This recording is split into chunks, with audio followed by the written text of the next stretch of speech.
All right, today we are diving headfirst into a real ethical minefield from the world of child safeguarding.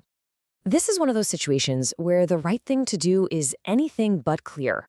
We're going to unpack a real-world case study and look at a powerful framework that can help us find a way through the fog.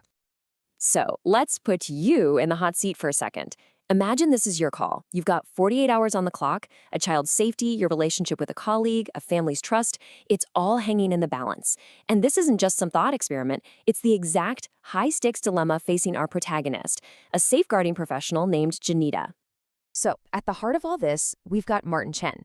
Now, Martin's no rookie, okay? He's a really respected designated safeguarding lead, a DSL, with 6 solid years of experience. But Janita, his colleague, has started to notice a troubling pattern in how he works. And when you look at the data, wow, it really tells a story. Check this out. Martin is making 2.5 times more referrals to social care than any other DSL in the entire trust. I mean, that's not just a little higher. That is a massive statistical outlier that makes you stop and ask, what is going on here? And it's not just the sheer number of referrals. It's what happens to them. A huge 60% of Martin's cases end up being closed with no further action. Now, compare that to the average for the whole trust, which is only 35%. This strongly suggests that Martin's personal alarm bells are going off way, way earlier than everyone else's. So why? What's driving him? Well, this quote from Martin himself really gets to the heart of it. You see, 2 years ago, a student came forward about historical abuse that everyone at the school had missed. And that experience, that trauma, it just completely rewired his professional brain. He's not being reckless. He is working from this place of profound fear that he'll miss something crucial ever again. Okay, so this whole pattern has now come to a boiling point with one specific case. It's about a year 10 student named Aaliyah. Martin is absolutely convinced she's at risk of sexual exploitation. He made a referral, social care looked at it, and said it didn't meet their threshold. And now, he wants to escalate. And here's where it gets really messy. Look at these 2 columns. On one side, you have Martin's concerns, which, on paper, you can see why they'd be worrying.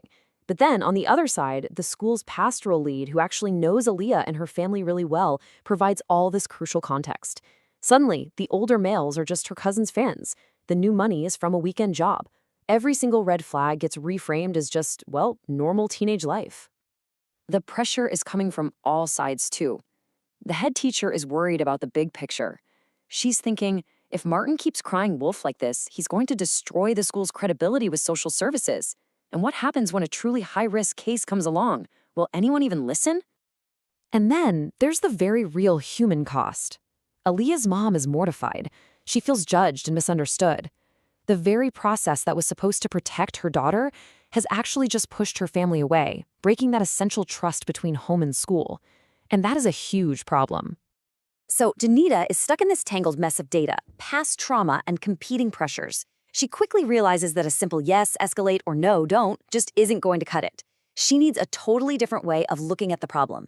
And this is what leads her to a framework called the ethics of care. So what is this ethics of care? Well, to put it simply, it's a way of thinking that moves away from rigid black and white rules. Instead of asking what's the rule here, it puts all the focus on the actual people involved, their relationships to each other, and the unique, messy context of their situation. And honestly, this shift in focus changes everything. The question stops being, what does the procedure manual say I should do? It becomes, what is the most caring, responsible, and helpful response for every single person who is tangled up in this? It's a game changer. So by applying this new lens, Janita's entire task changes. That 48-hour deadline is no longer about making a simple choice between 2 bad options. It's about designing a thoughtful, humane response. This completely transforms the core question she's trying to answer. It's not about winning an argument with Martin or just taking a box on a form anymore. It's about something much more important: how to preserve that fragile web of relationships that, in the long run, is what actually keeps kids safe. And this leads her to a whole new set of questions. It's not just about Aaliyah anymore. It's also about Martin and respecting his professional trauma. It's about the pastoral lead and honoring her expertise. And it's about Aaliyah's mother and figuring out how to make her an ally instead of an obstacle. all of a sudden, the problem gets a lot bigger, but somehow it also gets a lot clearer. The real goal here isn't just to solve this one incident. The real goal is to actually strengthen the entire support system around Aaliyah, and by extension, all the other students in the school. Now, let's be really clear about this. The ethics of care doesn't magically spit out an easy yes or no for Janita. It doesn't give her a script for her conversation with Martin. In fact, in the short term, it probably makes her job harder because it forces her to resist those simple, clean-cut answers. And that, right there, is the key takeaway. By shifting from trying to find the one right decision to instead crafting the most caring response, the whole challenge changes. So what did Janita end up doing? She chose not to escalate.